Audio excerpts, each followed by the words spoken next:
Hi friends, media ಜಗತ್ತಿಗೆ ಸ್ವಾಗತ.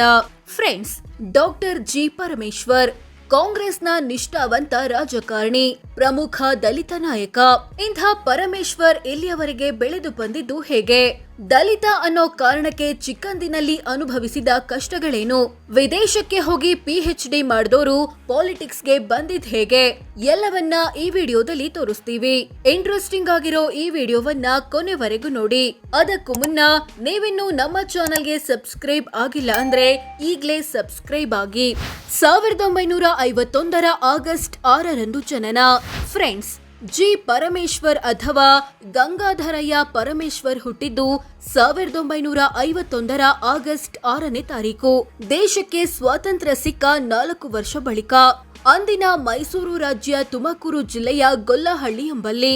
ತಂದೆ HM ಗಂಗಾಧರಯ್ಯ ಶಿಕ್ಷಣ ತಜ್ಞರಾಗಿದ್ದ ಇವರು ರಾಜಕೀಯದಲ್ಲೂ ಇದ್ರು. ತಾಯಿ ಗಂಗಮಾಳಮ್ಮ. ಈ ದಂಪತಿಯ 5 ಮಕ್ಕಳಲ್ಲಿ 3ನೇಯವರಾಗಿ ಜನಿಸಿದ್ರು ಪರಮೇಶ್ವರ್. ಇವರಿಗೆ ಒಬ್ಬ ಸಹೋದರ, 3 ಸಹೋದರಿಯರು. ಪರಂ ಹುಟ್ಟಿದ ಮುಂದಿನ ವರ್ಷವೇ ತಂದೆ MLC ಆದ್ರು. ಇವರದ್ದು ಪರಿಶಿಷ್ಟ ಜಾತಿ ಅಥವಾ SC ಸಮುದಾಯ. ಹುಟ್ಟೂರಿನಲ್ಲಿ ಆರಂಭಿಕ ಶಿಕ್ಷಣ, ಅಸ್ಪೃಶ್ಯತೆಯ ಕಹಿ ಅನುಭವ. ಪರಮೇಶ್ವರ್ ಪ್ರಾಥಮಿಕ ಶಿಕ್ಷಣ ಪಡೆದಿದ್ದು ಹುಟ್ಟೂರು ಗೊಲ್ಲಹಳ್ಳಿಯ ಸರ್ಕಾರಿ ಶಾಲೆಯಲ್ಲಿ. ಆದ್ರೆ ಆಗಿನ ಕಾಲದಲ್ಲಿ ಅಸ್ಪೃಶ್ಯತೆಯ ಆಚರಣೆಗಳು ಜ್ಞಾನ ದೇಗುಲವನ್ನು ಬಿಟ್ಟಿರಲಿಲ್ಲ. ದಲಿತ ಅನ್ನೋ ಕಾರಣಕ್ಕೆ ಪರಮೇಶ್ವರ್ಗೆ ಶಾಲೆಯಲ್ಲಿ ಕುಡಿಯೋಕೆ ನೀರು ಕೂಡ ಸಿಗ್ತಿರ್ಲಿಲ್ವಂತೆ. ಒಂದ್ ವೇಳೆ ನೀರು ಬೇಕು ಅಂದ್ರೆ ಸೋ ಕಾಲ್ಡ್ ಮೇಲ್ಜಾತಿಯವರು ಬಂದು ದೂರದಿಂದಲೇ ಕೈಗೆ ಸುರಿತಿದ್ರು. ಜೊತೆಗೆ ಕ್ಷೌರಿಕರು ಕೂಡ ಬಾಲಕ ಪರಮೇಶ್ವರ್ಗೆ ಹೇರ್ ಕಟ್ ಮಾಡೋಕೆ ಹಿಂದೇಟು ಹಾಕ್ತಿದ್ರು. ಹೀಗಾಗಿ ಶಾಲಾ ದಿನಗಳಲ್ಲಿ ತಂದೆಯೇ ತನಗೆ ಹೇರ್ ಕಟ್ ಮಾಡ್ತಿದ್ರು ಅಂತ ಪರಮೇಶ್ವರ್ ಹೇಳಿಕೊಂಡಿದ್ದುಂಟು. ಇಂಥ ವ್ಯವಸ್ಥೆಯಿಂದ ಬೇಸತ್ತಿದ್ದ ಗಂಗಾಧರಯ್ಯನವರು ಬಳಿಕ ವಿದ್ಯಾಸಂಸ್ಥೆಗಳನ್ನ ಸ್ಥಾಪಿಸಿ ಶಿಕ್ಷಣ ಭೀಷ್ಮ ಎನಿಸಿಕೊಂಡಿದ್ದು ಇತಿಹಾಸ. ತುಮಕೂರಿನಲ್ಲಿ ಹೈಸ್ಕೂಲ್ PUC, ಬೆಂಗಳೂರಿನಲ್ಲಿ ಡಿಗ್ರಿ, ಮಾಸ್ಟರ್ ಡಿಗ್ರಿ. ತಂದೆ ಸ್ಥಾಪಿಸಿದ ಶ್ರೀ ಸಿದ್ಧಾರ್ಥ ಹೈಸ್ಕೂಲ್ನಲ್ಲೇ ಪರಮೇಶ್ವರ್ ಪ್ರೌಢ ಶಿಕ್ಷಣ ನಡೆಯಿತು. ನಂತರ ತುಮಕೂರಿನ ಸರ್ಕಾರಿ PU ಕಾಲೇಜಿನಲ್ಲಿ PUC ಮುಗಿಸಿ ಬೆಂಗಳೂರಿಗೆ ಶಿಫ್ಟ್ ಆದ್ರು. ಇಲ್ಲಿನ ಕೃಷಿ ವಿಶ್ವವಿದ್ಯಾನಿಲಯದಲ್ಲಿ BSc ಅಗ್ರಿಕಲ್ಚರ್ ಪದವಿ ಪಡೆದ್ರು. ಬಳಿಕ ಇದೇ ಕಾಲೇಜಿನಲ್ಲಿ MSc ಅಗ್ರಿಕಲ್ಚರ್ ಸ್ನಾತಕೋತ್ತರ ಪದವಿಯನ್ನು ಪಡೆದ್ರು. ಕಾಲೇಜು ದಿನಗಳಲ್ಲಿ ಉತ್ತಮ ಕ್ರೀಡಾಪಟುವಾಗಿದ್ದ ಇವರು 100 ಮೀಟರ್ ದೂರವನ್ನ ಬರೀ 10.9 ಸೆಕೆಂಡ್ಗಳಲ್ಲಿ ಓಡಿ ಗಮನ ಸೆಳೆದಿದ್ರಂತೆ. ಜೊತೆಗೆ NCC ಸದಸ್ಯರಾಗಿದ್ರು. PhD ಮಾಡಲು ವಿದೇಶಕ್ಕೆ. MSc ಅಗ್ರಿಕಲ್ಚರ್ ಓದಿದ್ದ ಪರಮೇಶ್ವರ್ PhD ಮಾಡಲು ಆಸ್ಟ್ರೇಲಿಯಾಗೆ ಹೋದ್ರು. ಅಲ್ಲಿನ ಅಡಿಲೇಡ್ ಯೂನಿವರ್ಸಿಟಿಯ ವೇಟ್ ಅಗ್ರಿಕಲ್ಚರಲ್ ರಿಸರ್ಚ್ ಇನ್ಸ್ಟಿಟ್ಯೂಟ್ ಸೇರಿದ್ರು. 1984ರಲ್ಲಿ ಪ್ಲಾಂಟ್ ಫಿಸಿಯಾಲಜಿ ಅಥವಾ ಸಸ್ಯ ಶರೀರಶಾಸ್ತ್ರ ವಿಷಯದಲ್ಲಿ PhD ಮುಗಿಸಿದ್ರು. ಇದರೊಂದಿಗೆ G Parameshwar doctor G Parameshwar ಆದ್ರು. ಭಾರತಕ್ಕೆ ವಾಪಸ್ ರಾಜೀವ್ ಗಾಂಧಿ ಭೇಟಿ. 1987ರಲ್ಲಿ ರಾಜಕೀಯಕ್ಕೆ ಪರಮೇಶ್ವರ್ ಎಂಟ್ರಿ. ಆಸ್ಟ್ರೇಲಿಯಾದಿಂದ ಬಂದ ಪರಮೇಶ್ವರ್ ತುಮಕೂರಿನ ಶ್ರೀ ಸಿದ್ಧಾರ್ಥ ಇನ್ಸ್ಟಿಟ್ಯೂಟ್ ಆಫ್ ಟೆಕ್ನಾಲಜಿಯಲ್ಲಿ ಆಡಳಿತಾಧಿಕಾರಿ ಅಥವಾ ಅಡ್ಮಿನಿಸ್ಟ್ರೇಟರ್ ಆದ್ರು. ಇದೇ ಟೈಮಲ್ಲಿ ಪ್ರಧಾನಿ ರಾಜೀವ್ ಗಾಂಧಿ ಭೇಟಿಯಾಯಿತು.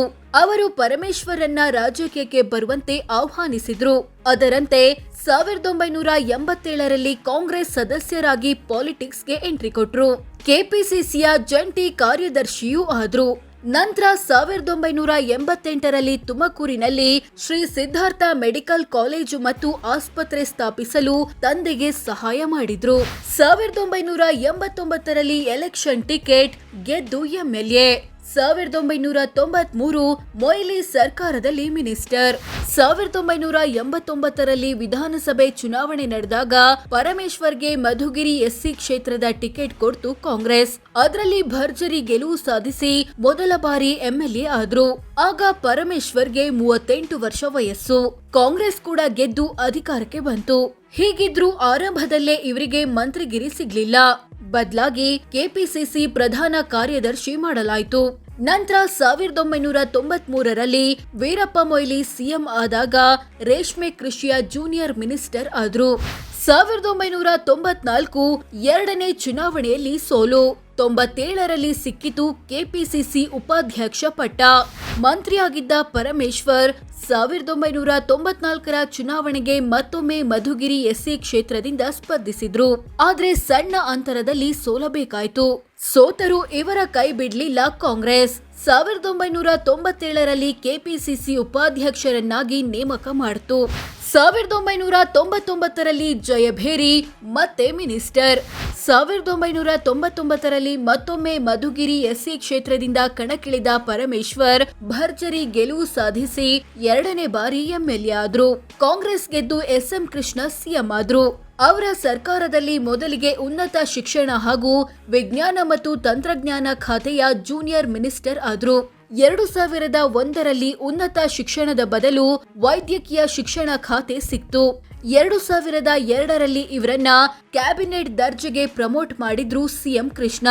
2003ರಲ್ಲಿ ವಾರ್ತಾ ಮತ್ತು ಪ್ರಚಾರ ಖಾತೆಯ ಮಂತ್ರಿಯೂ ಆದ್ರು. 2004ರಲ್ಲಿ ಗೆಲುವು ಸಿಗ್ಲಿಲ್ಲ ಮಂತ್ರಿಗಿರಿ. 2004ರ ಚುನಾವಣೆಯಲ್ಲಿ 4ನೇ ಸಲ ಮಧುಗಿರಿ ಎಸ್ಸಿ ಕ್ಷೇತ್ರದಿಂದ ಕಣಕ್ಕಿಳಿದ ಪರಮೇಶ್ವರ್ ತಮ್ಮ 3ನೇ ಗೆಲುವು ದಾಖಲಿಸಿದ್ರು. ಆದ್ರೆ ಧರಮ್ ಸಿಂಗ್ ನೇತೃತ್ವದ ಕಾಂಗ್ರೆಸ್ ಜೆಡಿಎಸ್ ಮೈತ್ರಿ ಸರ್ಕಾರದಲ್ಲಿ ಮಂತ್ರಿಗಿರಿ ಸಿಗಲೇ ಇಲ್ಲ. ಇವರನ್ನ 2007ರಲ್ಲಿ ಕಾಂಗ್ರೆಸ್ ವರ್ಕಿಂಗ್ ಕಮಿಟಿ ಸದಸ್ಯರನ್ನಾಗಿ ನೇಮಕ ಮಾಡಲಾಯಿತು. 2008 ಮಧುಗಿರಿಯಿಂದ ಕೊರಟಗೆರೆಗೆ ಶಿಫ್ಟ್. 2008ರಲ್ಲಿ ಕ್ಷೇತ್ರಗಳ ಪುನರ್ ವಿಂಗಡಣೆಯಾದಾಗ ಮಧುಗಿರಿ ಎಸ್ಸಿ ಕ್ಷೇತ್ರ ಸಾಮಾನ್ಯ ಕ್ಷೇತ್ರವಾಗಿ ಬದಲಾಯಿತು. ಕೊರಟಗೆರೆ ಕ್ಷೇತ್ರ ಎಸ್ಸಿ ಮೀಸಲು ಕ್ಷೇತ್ರವಾಯಿತು. ಆಗ ಕೊರಟಗೆರೆ ಎಸ್ಸಿ ಕ್ಷೇತ್ರದಿಂದ ಕಣಕ್ಕಿಳಿದ ಪರಮೇಶ್ವರ್ 4ನೇ ಗೆಲುವು ಸಾಧಿಸಿದ್ರು. ಇವರು ಗೆದ್ರು, ಕಾಂಗ್ರೆಸ್ ಗೆಲ್ಲಿಲ್ಲ. 2010ರಲ್ಲಿ ಸಿಕ್ಕಿತು ಕೆಪಿಸಿಸಿ ಅಧ್ಯಕ್ಷ ಪಟ್ಟ. ಪಕ್ಷಕ್ಕೆ ನಿಷ್ಠಾವಂತರಾಗಿದ್ದ ಎಸ್ಎಂ ಕೃಷ್ಣರ ಅನುಯಾಯಿ ಥರ ಇದ್ದ ಪರಮೇಶ್ವರನ್ನ 2010ರಲ್ಲಿ ಕೆಪಿಸಿಸಿ ಅಧ್ಯಕ್ಷರನ್ನಾಗಿ ನೇಮಕ ಮಾಡಿದ್ರು ಸೋನಿಯಾ ಗಾಂಧಿ. ಆದ್ರೆ ಅಷ್ಟೊಂದು ಅನುಭವ ಇಲ್ಲದ ಪರಂಗೆ ಈ ಹುದ್ದೆ ಕೊಟ್ಟಿದ್ದಕ್ಕೆ ಕಾಂಗ್ರೆಸ್ನ ಕೆಲ ನಾಯಕರು ಅಸಮಾಧಾನಗೊಂಡ್ರು.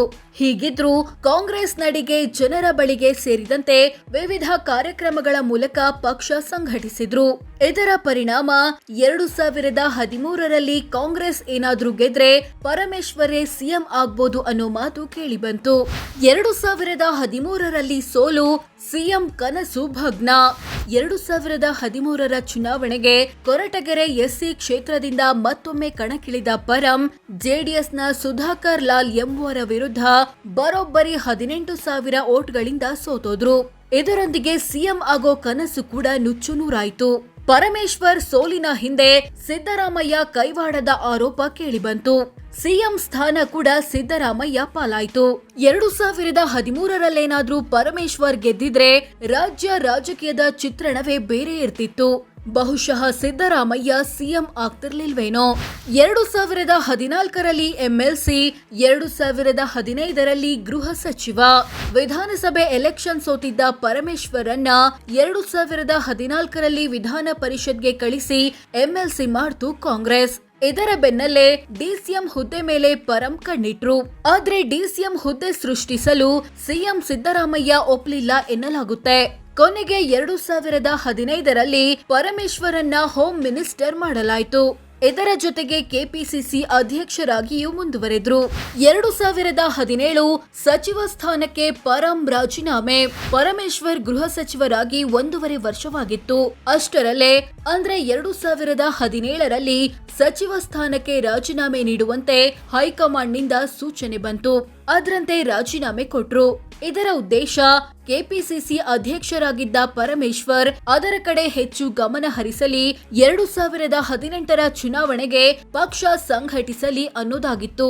2018 ಜೆಡಿಎಸ್ ಕಾಂಗ್ರೆಸ್ ಸರ್ಕಾರದಲ್ಲಿ ಡಿಸಿಎಂ, ಎಂಎಲ್ಸಿ ಆಗಿದ್ದುಕೊಂಡು 2018ರ ಎಲೆಕ್ಷನ್ ಎದುರಿಸಿದ ಪರಮೇಶ್ವರ್ 5ನೇ ಸಲ ಎಂಎಲ್ಎ ಆದ್ರು. ನಂತರ ಜೆಡಿಎಸ್ ಕಾಂಗ್ರೆಸ್ ಮೈತ್ರಿ ಸರ್ಕಾರ ರಚನೆಯಾಗಿ ಕುಮಾರಸ್ವಾಮಿ ಸಿಎಂ, ಪರಮೇಶ್ವರ್ ಡಿಸಿಎಂ ಆದ್ರು.